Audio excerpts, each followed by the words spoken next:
Hello and welcome to my channel, Street MBA. It's nice to have you here today again. Happy New Year, officially. 2021 is still very young, very new, and it's still a good time to talk about some of those things I'll be sharing today.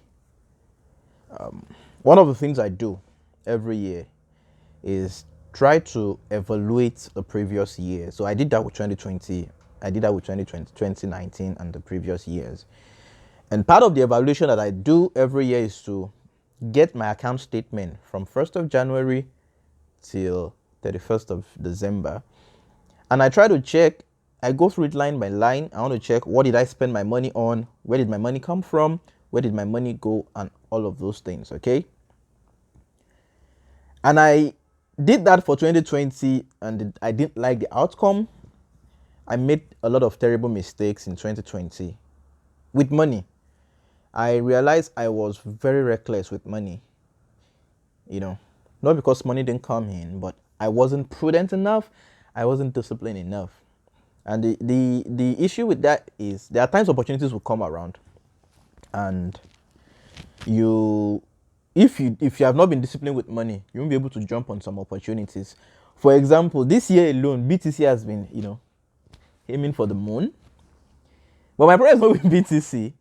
Other coin like Ethereum has been doing fine too. So imagine if I had some money stashed away and I decided to just buy it 1st of January. I would have made extra money now. But, well, financial blunder in 2020.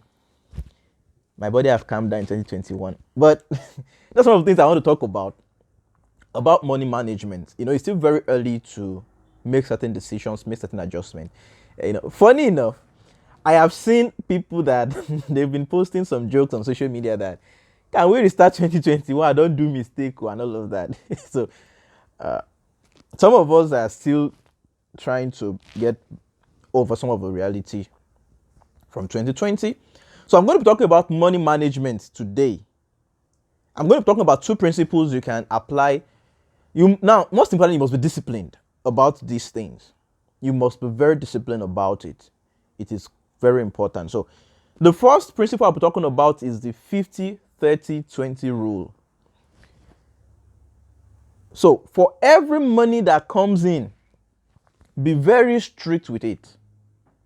50% of the money goes to your needs. That means you must have a budget. It's a rule in budgeting. Have a budget before the money comes.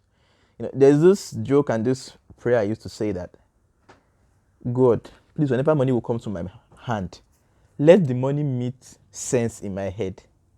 It sounds funny. I've always been conscious that, God, when money would come, let it meet sense in my head, because when you don't have money, you plan. When you are broke, you are very prudent. But once money comes, bro, sense disappears. So be very strict with your budgeting rule. 50% goes to your needs, 30% goes to your wants, and 20% goes to savings. But as beautiful as that principle sounds, I discovered a more prudent, a more efficient principle when I was doing a bit of reading about the Jewish culture. One of the beautiful things about the Jew is they educate their children right from childhood about money management. And I found their principle very interesting, very lovely, very efficient. So I felt I'm going to share it on my channel. I'm going to tell you guys about it and all of that. So yes, 50-30-20 rules. The problem I have with the 50-30-20 rule, if that's what works for you anyway, is that when you save your money, inflation would come. It loses value. So beyond just saving, we'll be talking about investing.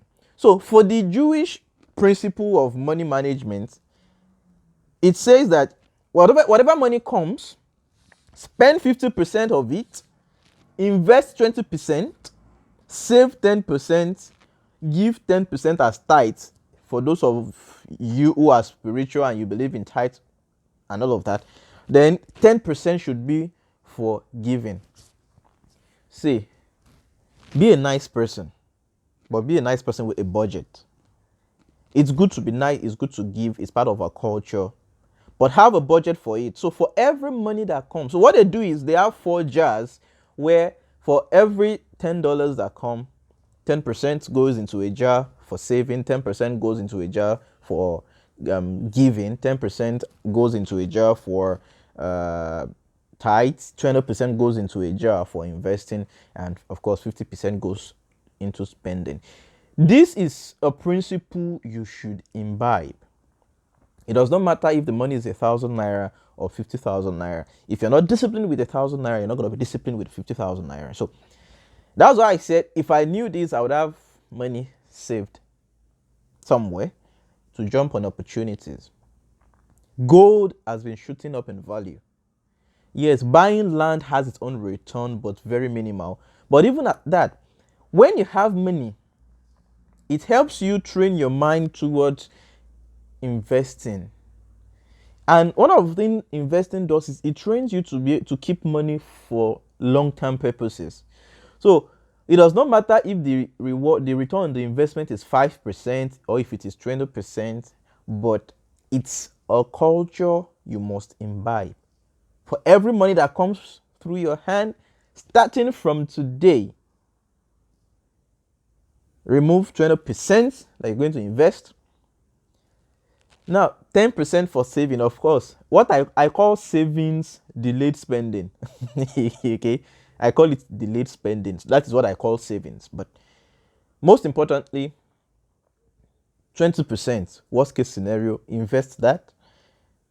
10% can go for savings, emergency fund, intervention fund, whatever you want to call it, delayed spending. And there are so many apps, so many platforms that helps you do that. Your spiritual, which I encourage you to move to God, you can do tithes.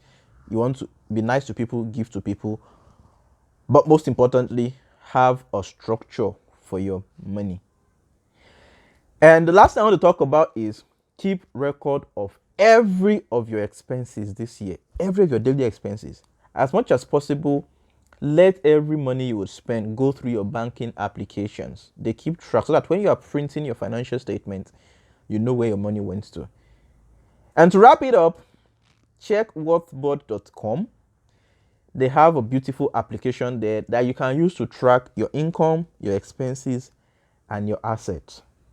Fantastic platform. I have used it and it has actually helped me trace everything about my expenses.